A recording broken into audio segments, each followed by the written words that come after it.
জীবনে বন্ধুবান্ধব স্বল্প সংখ্যক থাকুক, কিন্তু যে কজন থাকবে যেন ভালো থাকে।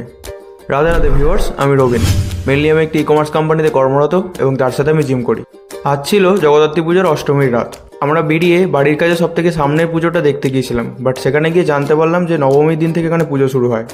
রাস্তার এই আলোগুলোই জানান দিচ্ছিল যে বাঙালির এখনও সব উৎসব শেষ হয়ে যায়নি। সাধারণত ছেলেরা দু ধরনের হয়, এক শ্রেণী যারা নেশার প্রতি অ্যাডিক্টেড, আর এক শ্রেণী থাকে ভালো মন্দ খাবারের প্রতি অ্যাডিক্টেড। আমরা বেরিয়েছিলাম একটু ফুড এক্সপ্লোর করতে। অরিজিৎ তো খুব গভীরভাবেই চিন্তা করছিল যে খাবারটা কখন আসবে, আর এ তো সবসময় নিজের খেয়ালেই ব্যস্ত।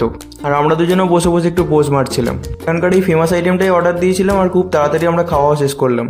দেখো বস, ছেলেদের শখ কিন্তু একটু এক্সট্রিম লেভেলেরই হয়। তারা কিন্তু 10 টাকা চা খাওয়ার জন্য 10 কিলোমিটার বাইক চালিয়ে যেতে কোনো কিছু ভাবে না। আর আমরাও এখানে সেটাই করছিলাম। ওখান থেকে বেরিয়ে আমরা চলে গেছিলাম জুজারসাহার বাগানগোড়ার একটি মোমোর দোকানে।